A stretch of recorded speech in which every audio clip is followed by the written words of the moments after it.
Hey, welcome to the Breathe Experience. Experience. I am the Dion Victoria here with Miss Natalie B.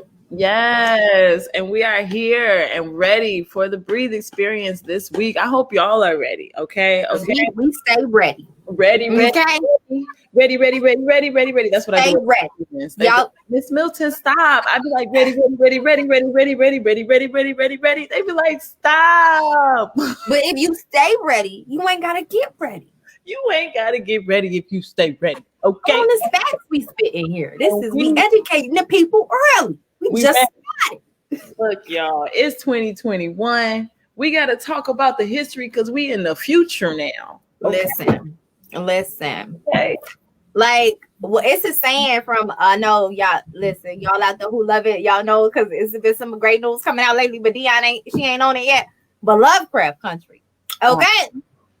My girl Journey, she won Best Actress in the horror. Okay. Also, the whole show won Best Horror Show. Okay. We winning out here for the culture. Okay.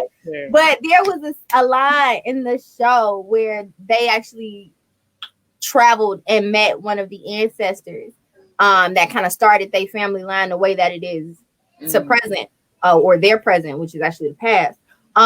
But she said, because one of the things that she said was that the lady Journey in the film was pregnant with a baby, and that baby was going to carry on the family line, and that was her direct lineage. And so she was saying, like, that child is our wildest dream. So I die to make sure that child succeeds and lives. And so that's where we are with our ancestors. Like, they're still very present with us. And I know if you on your path and you doing what you need to do, they looking at us like, yes, they like this. They out there like,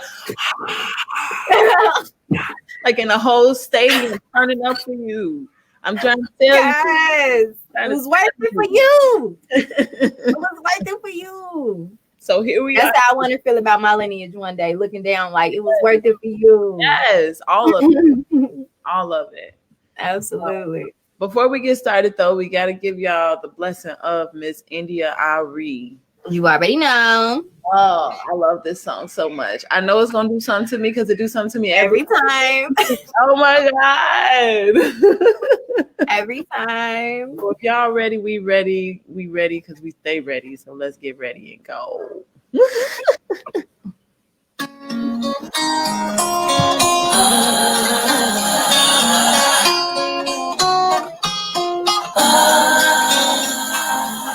Sometimes you just can't believe the things your eyes see. So much injustice in this life, and it's happening right on your TV screen. So you drop to your knees and you're praying, cause you can hear him saying he can't breathe.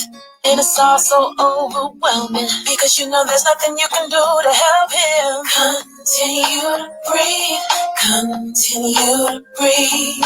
In times like these, that's what your heart is for. Continue to breathe, continue to breathe. In honor of your brother, that's what your heart is for. There's always someone trying to take someone's power away. The history of the world is violent. Will it ever change? Now we're living in a time where you just can't hide. There's a camera in every hand. It's not elusive, even when they treat you like you're useless. We know what the truth is. Continue to breathe. Oh. Continue to breathe. In times like these, that's what your heart is for. Continue to breathe. Continue to breathe. In honor of your brother, that's what your heart is for. Fight for your life. Fight for your life in the face of a society that doesn't value your life. For the men in your life, for the boys in your life, for your brothers, for your fathers, for the ones that came before us. For the future, for the future, for the future, for the future. Continue to breathe in times like these. That's what your heart is for. Continue to breathe. Continue to breathe in honor of your brother. That's what your heart is for.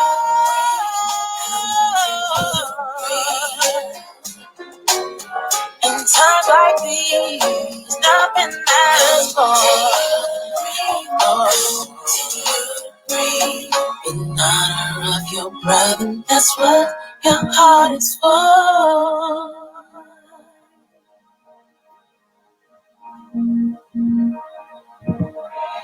Continue to breathe. Times like these. That's what your heart is for. Continue to breathe. Continue to breathe. And all your brothers, what your heart is for. Continue to breathe. Continue to breathe. Times like these. That's what your heart is for.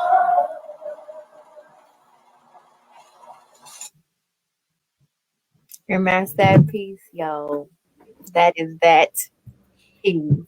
Okay. India Irie says, I'm gonna say it every time. If you ever catch the breathe experience, if anybody just slide it across you, says, know that you are appreciated and know that that song is absolutely perfect. Knowing that you didn't just make that song yesterday, but that's a continuum that happens. Like she said, the history of the world is violent. Will it ever change? It changes with us. It changes with you. It changes with you making the mindset and the decision to change and perpetuate that change within your lineage. For our ancestors, for the ones that came before us, for the future, like we were just talking about, it's so absolutely necessary. And that is why that song is the theme song. Yes. Yes. That is why that is the theme song to the breathe experience. So thank you, Sister India. We listen to that song, we bask in it, we feel it every single time. Every single time. But yeah, today, like that song, I just want to add that song also brings so much life because what she's talking about is like it makes you want to stop breathing. Like you're like, you stop breathing, and so that you hold your breath. No matter what, just keep breathing. No matter what, just keep breathing. That's that you're perpetuating life. You're bringing life into yourself. You're oxidizing your blood so that it can still function properly and make your life last longer. You know, and keep living. It's basically keep living. Keep living. Keep living. You got this. Like regardless of what goes on around you, check in with you. You got this. Keep moving forward. Keep living. Keep doing it. Y'all, I'm trying this bun out for the first time. Dion is saying that like it's giving individual. I'm trying, y'all. I'm trying. It's cute, but I ain't got no rubber band nearby, so it's gonna fall. So just deal with that, okay? I'm gonna breathe through it. Okay, breathing through fall. I'm gonna keep breathing through this fall. Breathe. Continue to breathe. I'm gonna breathe through this bun, y'all. But it's kind of cute. I'm gonna actually do it for real next time for y'all, okay? For the breathe experience, I'm gonna make sure y'all get this cute bun and not just wing it, okay? Put some thought into it next time. Yes. Yes, it's cute now. Yeah. Might not stay there though. I'm gonna breathe through the fall. Just breathe. I'm gonna breathe through the fall. But y'all know how we get started. We gotta take our breathe moments. Who needed to breathe this week? Why? Was it you? If it was, drop that in the comment. Was it a coworker? Kids? Was it your mama? Who needed to breathe this week? Drop it in the box and let us know. Dion, you raising your hand? You need to go first. Okay. To breathe. Okay. But it was a good breath. Okay. I am so grateful. I am so grateful for my students. They do not cease to amaze me. They have been, I can't imagine that it's easy where they are in the position they're in, doing virtual learning. Until now, most of their education has been stuffed down their throats. And then they had to regurgitate it. But the way virtual learning is set up, your learning and your desire to learn has to come from within. Mm. And so if it's not happening, then you're not gonna succeed. That's just how it is. And they show up every day. I mean, there's of course some stragglers that haven't figured it out yet. Right.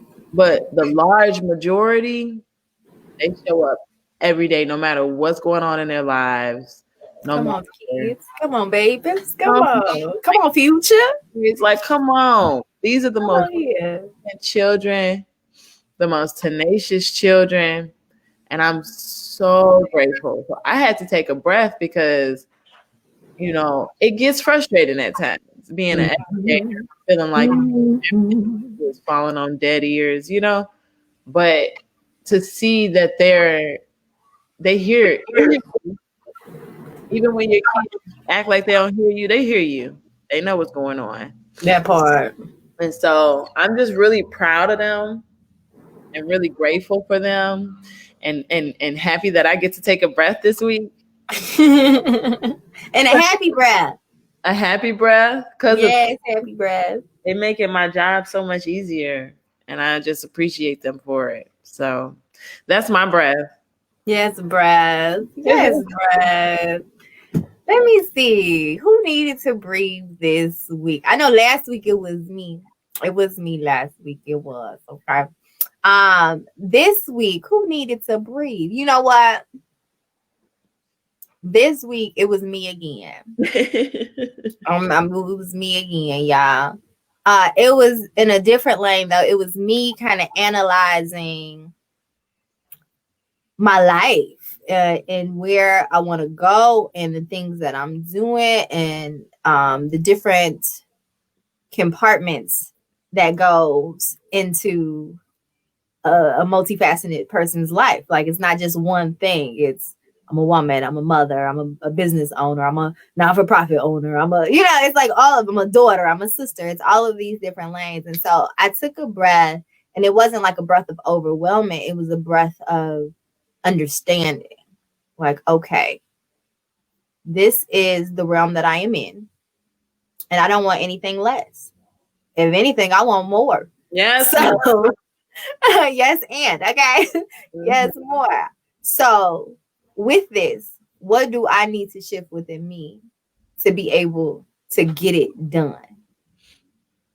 And so I had to take that breath to gain clarity. And I believe I got it. I believe I got it because I think the important thing is knowing where we are, appreciating where we are, but also seeing where we're going to be and preparing ourselves for that next step. Being grateful for where we are, appreciating where we are, holding it down where we are, but then also preparing ourselves for the next level because I always want to be getting better. And that's pretty much what the line of that is. Always work towards being better and being your best self. Mm-hmm. And so I had to take that breath this week. Okay. Yeah. So I'm going deep, sus. I'm working me out. Okay? Yeah. I'm getting it together. But if y'all have to take a breath, go ahead and drop it down in the comments. Let us know who needed to breathe. Was it you? Was it someone else? Who needed to breathe this week? Let us know and drop it down in the comments. But this week, as Ms. Dion Victoria has already stated, we are talking about history and the importance of history. And for those of you out there who know me, yes, I get down with the history, okay? Especially the culture. Going down in history as a historian, just so y'all know. Come on here. And that's new, y'all. So if you would have asked young Natalie, I'd have been like, what? You tripping. It's gonna be okay though, but you tripping. But facts. See, they got my bullet, I'm gonna breathe through it. But yes, y'all, we talking about history and the importance of knowing our history, but not only knowing our history, but writing and controlling the narrative of our history. And that's so important. So, I can go forever, D. I don't know if you want to start where you want to go, so let me in. Sorry, it's loud over here. So I would like to say that with history, I want us to consider how important it is. Even like we had an oral history at one point, right? Let's talk about that a little bit, like the importance of recording our history, whether it's orally or written down. Absolutely. Again, I'm huge on history, especially like in this current phase of my life that I'm in, or current level of my life that I'm in. And I feel like the love for history and the passion for history is just going to continue to grow from here forth. But one thing that's really important that I want you guys to take away from this conversation when it comes to history is that a lot of the times, because of the indoctrination in the society we live in, we think of white history, just to be straight up. We think of European history, we think of white history, and the bits of melanin that's in that history we aren't too fond of. Native American died. Okay, but we have to change that, because there was so much more than us just being slaves or Native Americans being slaughtered. It was so much more to that. Before the Native Americans were slaughtered, what did they teach the people who came over here stealing land? You know what I'm saying? Before we were brought to this country, what were we doing in Africa? And then after we were brought to this country, what amazing contributions and things were we doing here and still are doing here in this country to this day? So we have to look deeper than what they give us, because they give us baseline and it ain't beautiful.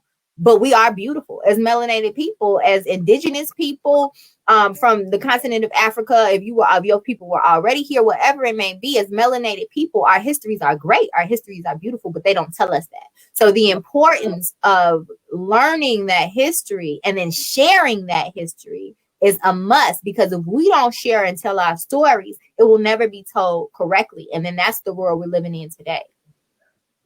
And I think that it's really important, like you said, to tell our own stories and recognize when the story that has been told to us don't feel or sound, it's not right. Come on here. Come on. You know what I'm about to thinking skills. I know where you go. I know where you go. Here I am, science teacher. I mean, I do other stuff. Y'all hear me talk about teaching a lot because that's what I do a lot of. But here I am teaching my students about plate tectonics. Anybody who doesn't know what plate tectonics are, they are plates of crust and the top layer of the mantle, which you know. Okay, so the Earth comes in layers, 4 major layers. There's a mantle, and then there's crust. Right at the top of the mantle is a layer called the lithosphere. It also includes part of the crust. So that crust is broken up into plates. Each continent has its own plate. Speak on it. Except Europe, which is very much so connected to Asia. In every way that it can be. And does not have its own plate. So my thing is, why is it listed continent as a continent if it doesn't even have one of the minorest things? Like, what else does it take to be a continent? It doesn't even stand alone. It's not even its own body of land, because that's the definition, like a large piece of land. It's not even its own piece of land, but we can walk across. It's like from Chicago to Blue Island or Chicago. Let's not. Come on now. So I think we have to start asking questions when things don't make sense. You have to just be like, this don't make sense. Absolutely. Yeah. But you have, it's so many instances where that has happened throughout history, and I want to also state this, since we're talking about history, a lot of the times you're going to hear me talking about melanated people because that's where my heart is. That's where I am. Right. But to be 100% honest, when it comes to miseducation, historically to present, white people are the most brainwashed and uneducated. I'm not saying that white people are not smart. I'm not saying that. But historically, white people, though black people are super brainwashed and we got to re-educate ourselves, white people are super miseducated historically. Do you understand they had to be to perpetuate racism? That's what I was gonna say. I was gonna say none of it makes sense unless you don't educate yourself and you don't ask proper questions. And it's all normal and holly jolly, and it makes perfect sense if you don't ask questions. It makes perfect sense. Life makes perfect sense when you don't ask questions. Together, but you got to start wondering. Hold up, wait, time out. Why are we calling this place the continent? Or flip the table. This don't make sense. Why are we listening to all Asians and Europeans? I just read. I thought it was just a majority. Like 98%, 99%. All Asians, because Europeans are Asians. All Asians have. Make sure you state that so they know what you're talking about. Have Neanderthal DNA. Sis, do you know about the Neanderthals? That was crazy, sis. It's like they were cannibals, and they just weren't they weren't pillaging and raping and all types of stuff, burning cities to the ground. Those are the people running stuff. Those are the modern day white folk. I'm just saying. I'm just trying to figure out how we confused about what's going on in the world, and we know the history. We don't know the history though. That's the thing. There's a small percentage that knows that fact, and there's a small percentage that really looks at the world with open eyes. And I'm gonna tell you why it's set up this way and why it has worked until 2022, 21. Okay. Don't skip this year, sis. I'm in the future, sis. I told you, I'm thinking about boop. It's a lot of good things happening this year. It's a lot of great things that's happening this year, but 2022 finna be lit. But anyway, the reason why it has still worked to this day, and people, we are in the age of an awakening. Don't get me wrong. People are really starting to wake up and call BS on society and the way things are structured. But the way it is still a majority thought process is because one, the people who've been telling the story has been pushing it in their greater good. Exactly. And that's why they have to be uneducated, because they have to push it in their favor. And if you are objective about the truth, there is no favor. It's just what is. The truth. Right. And so they've been pushing it in their favor for this long, but they controlled the narrative. If you really know history, you know that they got every piece of information on any topic from African people. Astrology, mathematics, medicines, books, art, culture, all of it from us. And then they spent the narrative to make it feel like we are the inferior or we lack intelligence. Or that saying, if you want to hide something from a black person, put it in the book. When we were the first ones writing books, we taught them how to write books. I think Homer the Odyssey was their first book. Come on, people.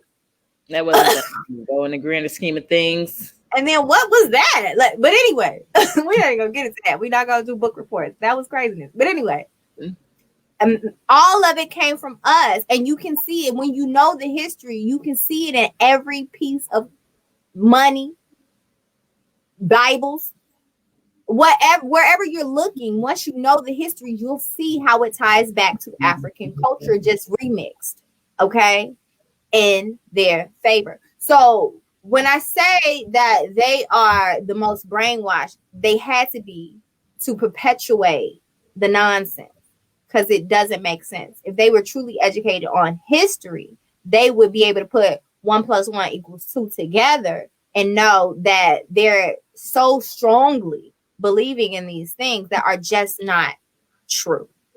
Okay. And then for us, on our standpoint, it's been said, this is what I was starting with. It's set up this way, and we still are in the same position pretty much where we always been educationally wise, is because they have created the matrix. And the matrix, one, they've been brainwashing us since they brought us here on the root here. Okay. That has been passed down through generations, and generations. But then two, now that we have higher education in the internet and we can actually go forth and actually do this research fairly easily on our smartphones if we wanted to, the matrix is set up so thick that you don't know what you don't know. So you don't even know to look for these things because literally the blinders are on and it's okay. I'm gonna get up. I'm gonna go to work. I'm gonna make this money. I'm gonna pay these bills because the bills are overwhelming because the cost of living is super high. Okay, consumerism. I gotta buy the flyers. This I gotta do that. And we're not even focused on why things are working the way that they are. We don't even know truly how the government works. We don't know the order of things. We don't know how our aldermen, we got control over them because we paying ourselves. We don't know the things that can really impact our life and influence our life. And that goes back to knowing our history. We also, when you don't know your history, you don't know your greatness, and you can let the world tell you who you are or who you're supposed to be and your characteristics and your traits. That's another reason why our history isn't readily available. They don't teach it in school. Because if we knew who we were, we would act that way. We would behave that way. And they couldn't tell us otherwise. Thus releases their control. So the matrix that's been put into place as far as how society is set up and a whole lot of other things, I feel like leads us to this point where we don't really know our history and we don't know what we don't know to even look for it. And that's why it's important that we do figure out who does know what. Start looking for educators who look like you. Start looking for historians who look like you. Start getting information from people. And not to say that just because they look like you, they're going to give you the proper information, but just start there. Discernment is a thing. Just start there. And like you said, having discernment to be like, you know what? This sounds like the same stuff I got from the other people. Let me move on from this. I'm good. God bless. That's for real.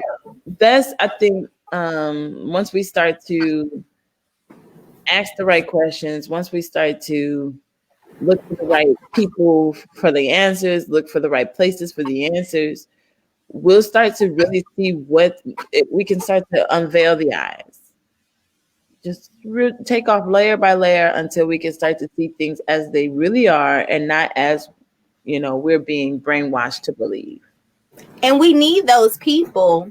And this is the important thing about history and knowing one's history. Is the one thing to know your history. And like Dion said, I'm considered a historian. But I also know I don't know everything. So I'm also consulting with other people. I'm also still reading. I'm also looking into different areas and different time periods and different people. I'm constantly learning. We're never going to know everything, right? So you have to keep it and maintain an open mind, but also discernment. Discernment. Because when you look at stuff up on the internet, you can't believe everything you read. And intuition. We got to fact check. And we got to make sure once we know the information, we share the information. We're doing our community a disservice to read all this great stuff and just be super literate and just, oh man, I get all this information. All this history is amazing. And then you don't say anything to anybody. Right. And everybody just still living their regular maintained life. So that's why too, like we have to make sure that we know our own history. So what I mean by that is like by diving into yourself and learning where your bloodline comes from, you will better understand the history of the world. And not only will you better understand the history of the world and yourself, but by learning the names of your ancestors, you can call out to them. And again, having that discernment, that intuition, you can apply that to your life and just live life. It's like we said, we're looking at our history so we can understand our now and move towards a better future. And that's all it is. Like some people are like, what's the point of history? It's already happened. But baby Sankofa, if you don't know where you have been, how in the world do you think you're going to move forward? You don't know who you are. And that is, we lost in the matrix as melanated people. And I'm not saying it's everybody. I'm never speaking in 100%.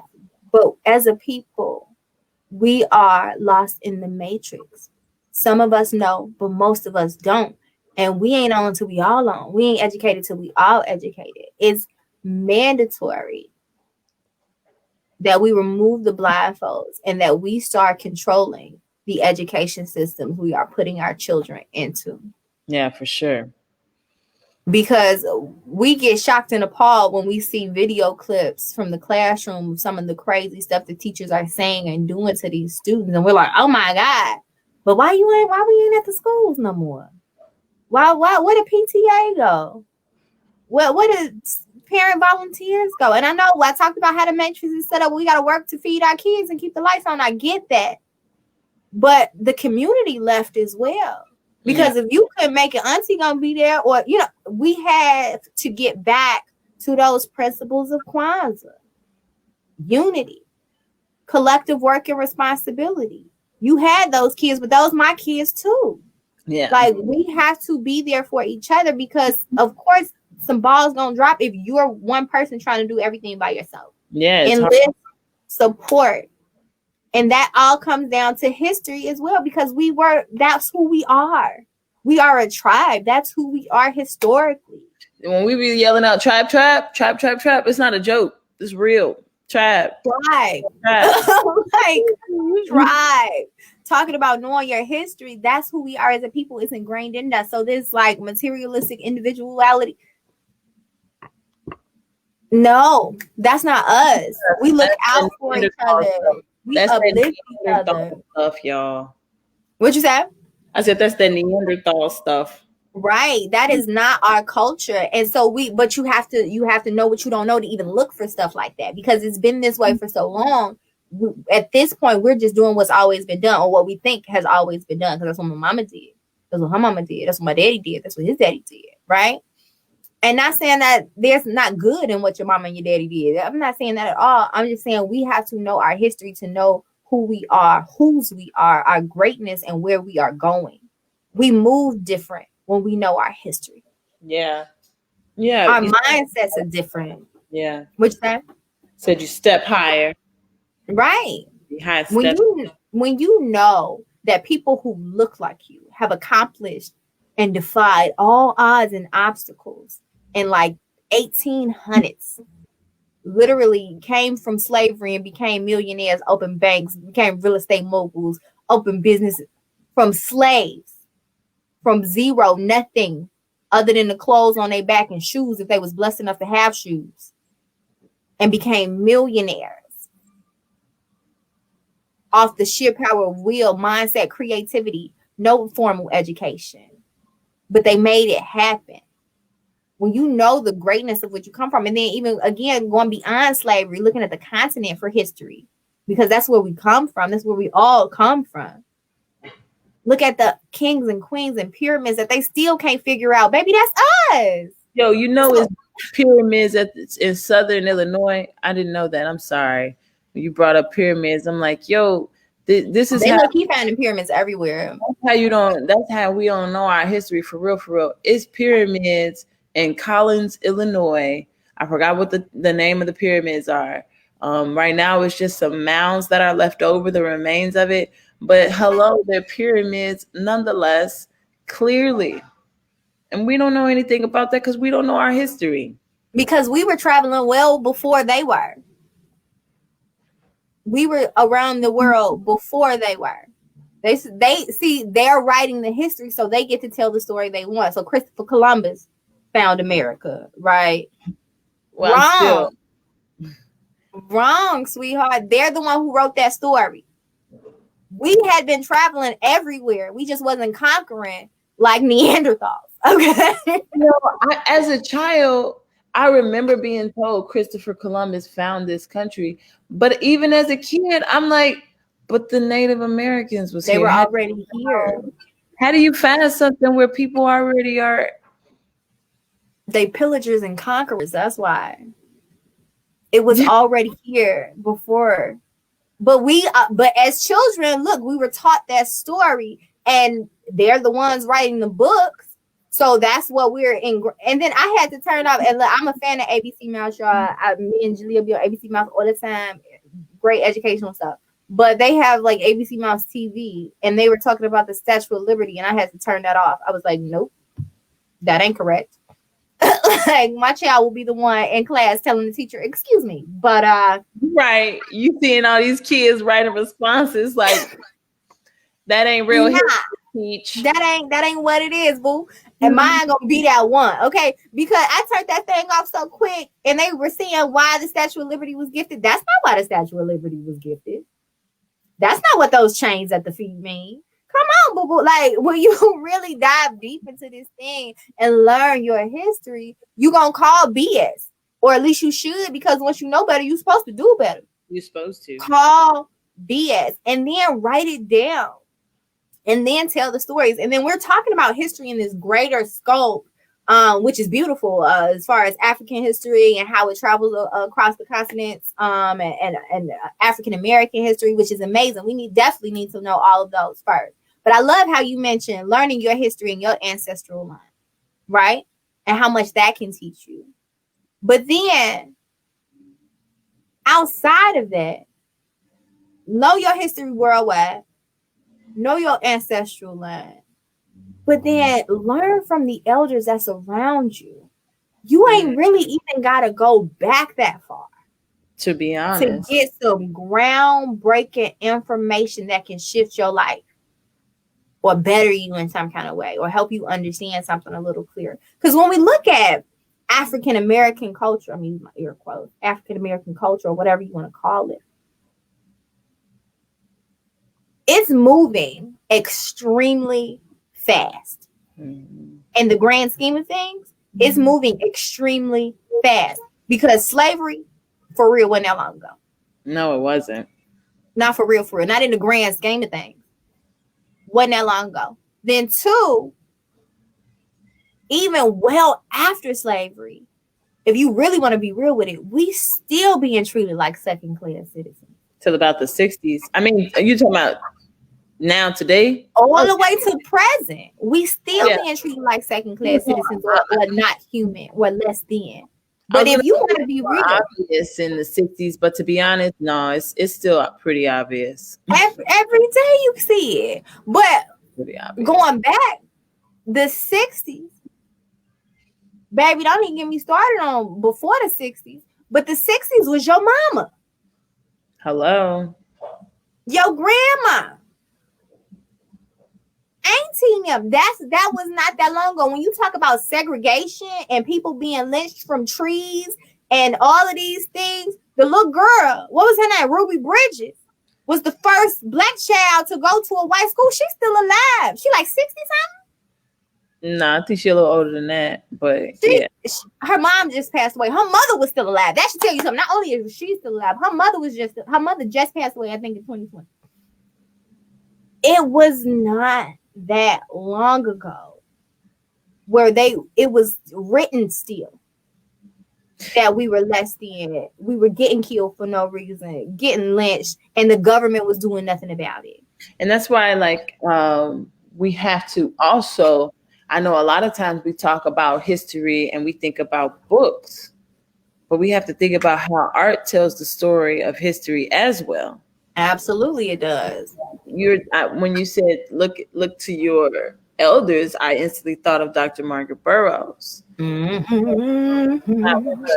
Physically now, that wasn't that long ago when she made her transition.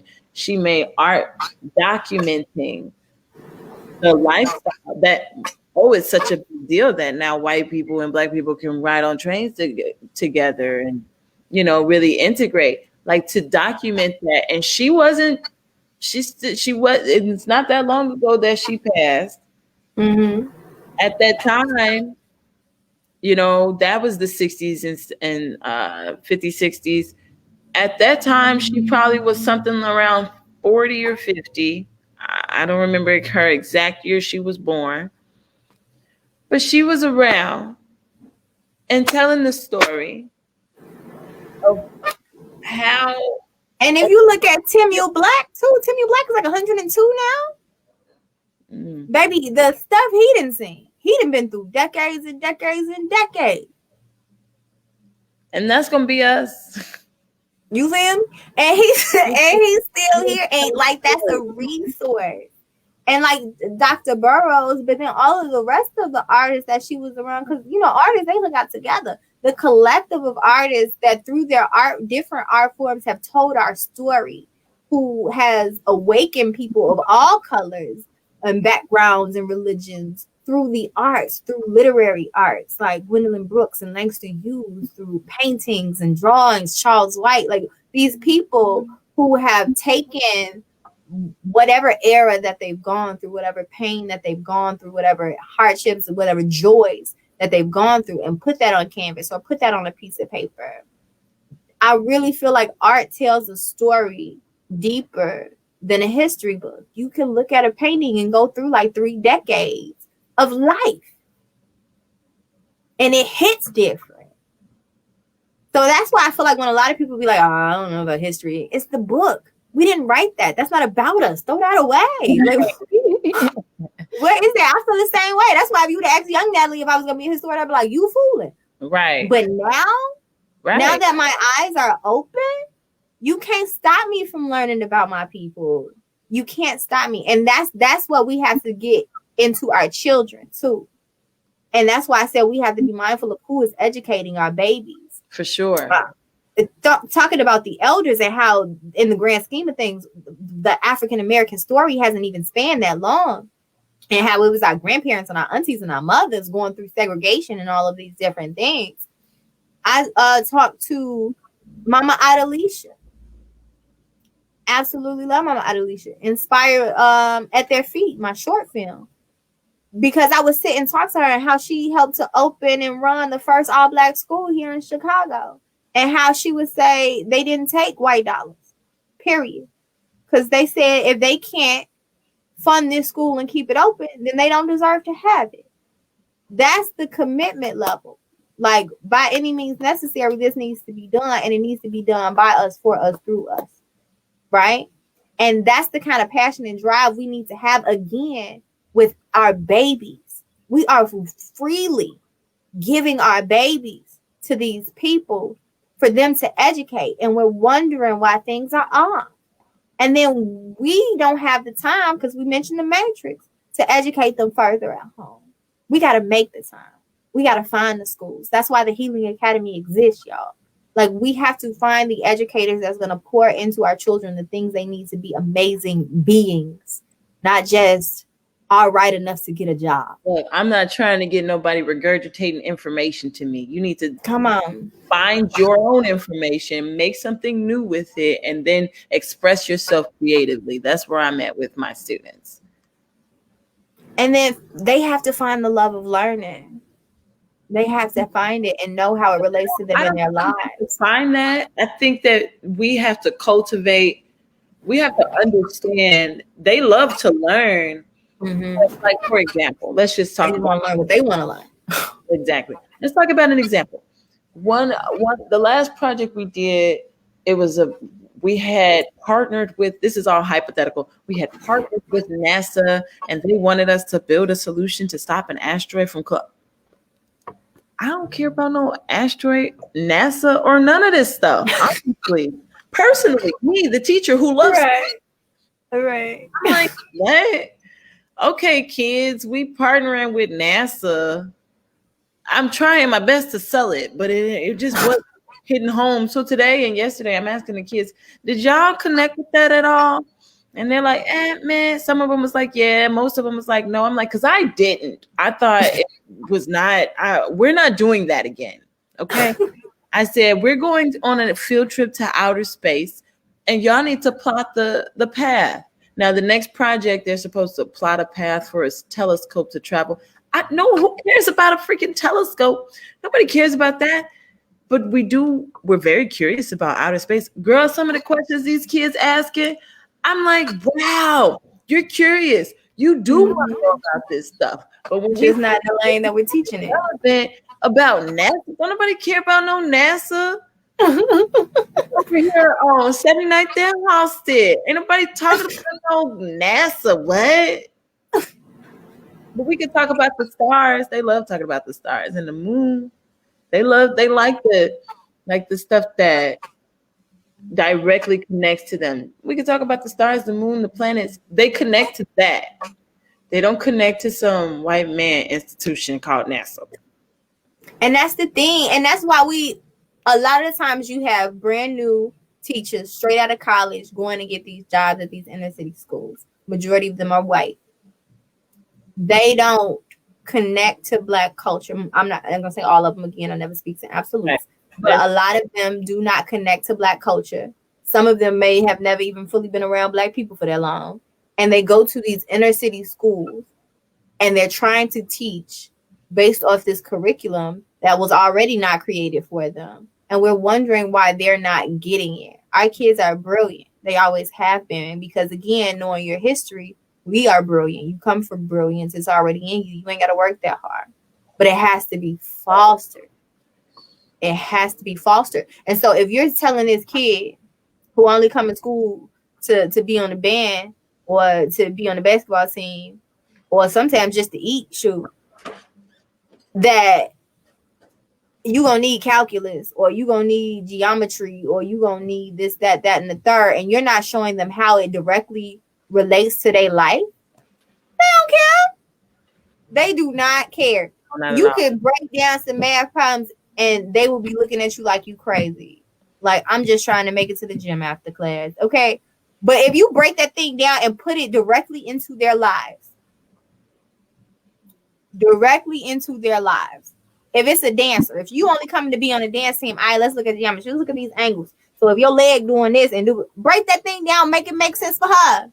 If you talking about basketball, all right, how the velocity of the wrist, like whatever it is, make that thing connect to that student. They're gonna be like, oh damn, so I can get a better jumper with this. Okay, bet. Like whatever it is, make it make sense to them. Because if I'm trying to figure out how I'm gonna eat tonight, I don't care about your stupid math problem. I don't care about your geometry. I don't care about your history. I don't care about your. I don't care. And a lot of times we're not thinking about how much these kids are literally going through on a day-to-day basis, and we have to make it make sense to them. If I'm gonna sit here and teach you about history, about these white men that came over here and they did nothing for Black people, I don't expect you to care. But if I break this thing down and show you your greatness and show you what you can accomplish and show you what people that look like you have accomplished, you might care a little bit more. And that's what makes sense. But as educators, we have to do that. But as melanated educators, we have to be there. Yeah.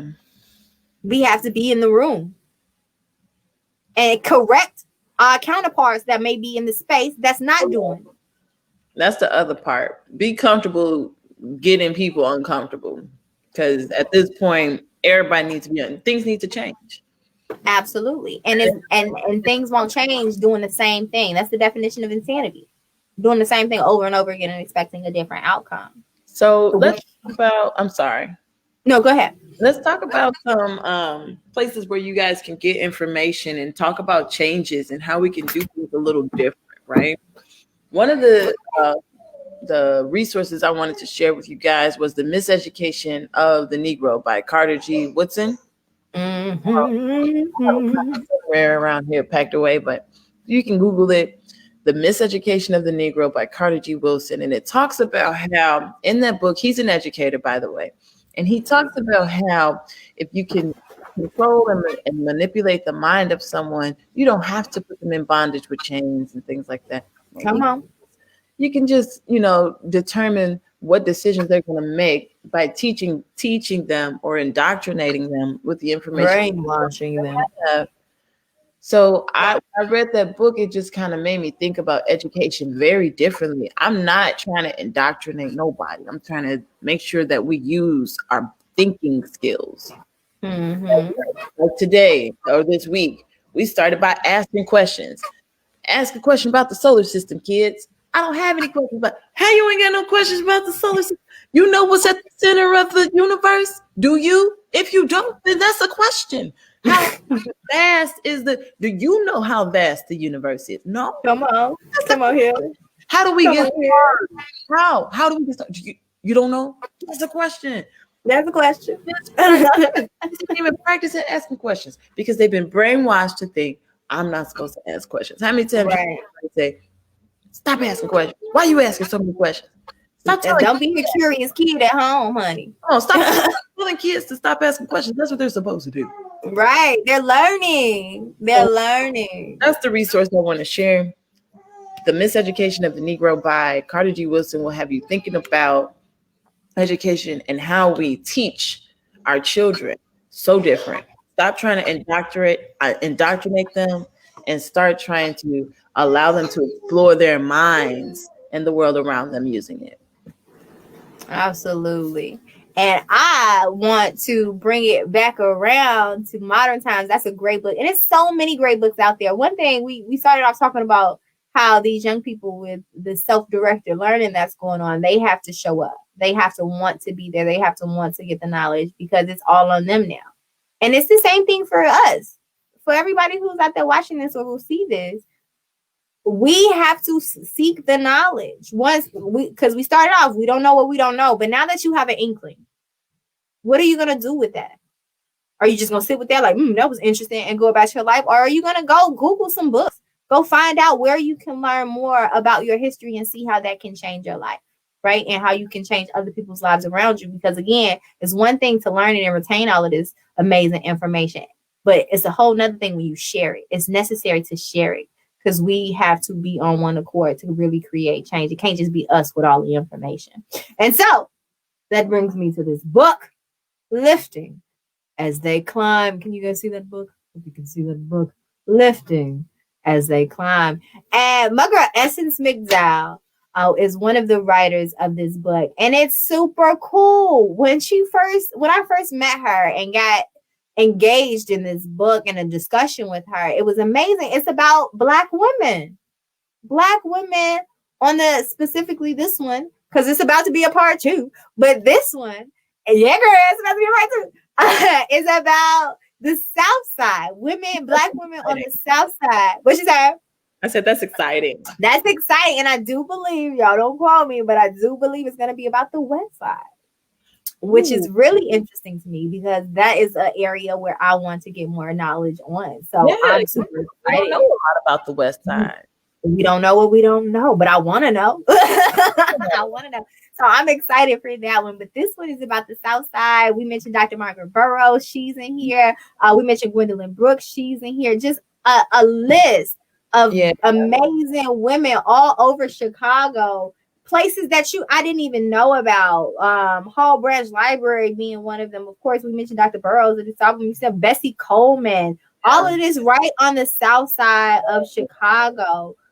Just amazing women that we can go and walk and see the landmarks. We can see their homes. We can touch these places. They're still there. Because again, we talked about it really hasn't been that long, y'all. In the grand scheme of things, it really hasn't been this long. And the places are still there. Their homes are still there. And we can go touch and see and read and feel these things right here in our community. So for anyone who's in Chicago, right here in our community, we can go find out about these amazing women who's impacted our life, who's changed our lives for the better. That's from our community. So please check this out. One of the things I appreciate about that book is it highlights places that, like you said, we don't pay much attention to. We don't notice on our South Side. In front of Lorraine Hansberry's house is a little landmark, little plaque on the ground. Tiny little thing. In Woodline. And I wonder how many people walk past that and don't even notice there's this historic plaque landmark plaque right there on the ground. And there's this beautiful house that needs work. But, it's like we have to. Naomi Davis of Blacks and Green was talking about how it's so important for us to preserve our landmarks. Absolutely. We have to stop, just letting people take them from us or selling them or whatever we're doing with them. We got to stop and start preserving them because that's a little bit of history. Yeah, like the original Defender building. I mean, it's still there, but it's not ours anymore. I think it's an event space or something like that now. Like, that should be cultivated. We should know that. We should be able to walk in that joint and it be a museum to the Chicago Defender legacy because, baby, the Chicago Defender has done so much for the culture, not only here in Chicago, but the nation, honey. South. the Chicago Defenders sparked the Great Migration. If you want to be honest, they the ones who called for it. That's why we got so many people what was up. Chicago. Baby, Chicago, people sleep on Chicago, but that's baby, don't get me started. Because historian Natalie gonna come up out. Okay. But it's so much information and we don't know what we don't know, but a lot of it is in our backyards, especially if you stay in Black communities and you may think you live in the hood, but the greatness that have come from the same streets that you walk on will argue. And that's the thing about knowing your history. We may think we live in a ghetto. We may think we live in a bad part of town, but greatness has walked the same streets that you did. You just got to learn about it. That's the part about history that's so intriguing and so engaging. Because like you said, the little placards, you miss them. You walk past these places every day. Schools on here, High Park High School. You might have went to that school and didn't know the amazing people who graduated from that school. Right. Phillips is another one. Inglewood is another one. Like these schools have Hall of Fames with amazing, famous, historical people that have graduated from that school. But you're like, oh, this little ghetto school. Do you know who graduated from that school? Right. Come on now. Do you know? But that's the thing. We don't teach these kids that. You're going to that school. Why you don't know who graduated from there? And how great they were and what impact they made on your life. Why you don't know that? Why you living in Chicago and you don't know it was founded by a Black man? John Baptiste Point du Sable. But they don't teach that in school. Because if we know our greatness, if we learn our true history, who we are, where we come from, and the power within us, we'll live up to that. And they just can't have that. That's why it's up to us to share our true history and share it, like learn it, embed it within you, and then share that thing with the world and wake everybody up. It's necessary. Yes, girl. So we at that place. We have those resources for y'all to get in your own time, lifting as they climb. Yes. This education of the Negro. Yes. So I feel like there was a lot in all of that conversation. So I think we should go ahead and take some deep breaths. Full Sail University is a place where creative. I was gonna put crazy. But that's not it. That is not it. So let's take a deep breath in through the nose, out through the mouth. As you exhale through the mouth, let your shoulders drop. Let everything release. We've been holding a lot of tensions in our body. Let it go. Let's inhale in through the nose, out through the mouth.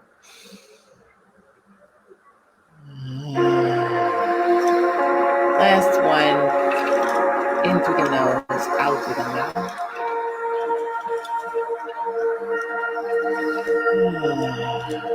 If you haven't already got grounded in your seat, get grounded. Feel supported by the seat of your pants. Feel supported by the chair you're sitting in or the floor, whatever you're being supported by. Feel supported. Allow the breath to flow naturally through the body. As you inhale, feel the oxygen coming into the lungs, dispersing into your bloodstream. And as you exhale, feel the carbon dioxide coming out through the body. Feel the warmth of the breath as it exits the body. And just keep breathing naturally and fully. You can close your eyes if that's comfortable for you, or you can keep them open.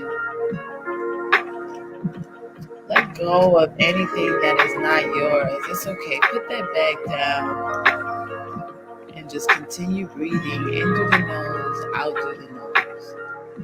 Letting the air and the body support you. Just have to breathe through everything you have to see and have to be. Just let your breath be free. Continue breathing in through the nose, out through the nose. We're going to say an affirmation for today. That affirmation we're going to leave you with is, I am history. So when you're ready, take a deep breath in. On Exhale, say I am history. thank y'all. Thank y'all so much. Every time, so every time I be like, yes, God, yes, come on. I'm gonna breathe through this bun, y'all. You see the bun? I'm taking it out. I'm taking it out. But yes, y'all, thank you so much for tuning in with us today. We appreciate you, and we hope that you learned something. We hope that we've sparked the interest within you for you to go and seek what you don't know, to learn about yourself, your family line, to really interact with the elders around you and gain the wisdom that they have from their lifelines, and then go way deep, go all the way back to Africa and learn your greatness, learn who you are, because it's important for your future generations. It really is. That's how we change our path. Thank you. Thank y'all. We love y'all so much. And we pray that everything that is in your heart, desire, ends up in your life. We're so grateful for y'all, because if we don't know y'all, no point in us. Yes. I mean, we can talk to each other, all day, but all day. Record it. All right. Well, thank y'all so much. We'll see y'all next week. Next week, Tuesday. Stay tuned for the Instagram and the Facebook page for all of the posts to come. Yeah. We're going to continue talking about history and the different ways history can be observed and how it impacts your life as far as your health, as far as your art, and all of that amazingness. And then on Friday, for Free Your Mind Friday, Free Your Mind, every Friday, but this Friday, we're going to continue talking about history, and we're going to have an amazing artist on talking about how history impacts his work. Will North will be joining us, and how history impacts his life and his day-to-day. So y'all join in with us on that one for Friday, and we'll be right back here next Tuesday at 6 p.m. for the Breathe Experience. We'll holler. See y'all soon.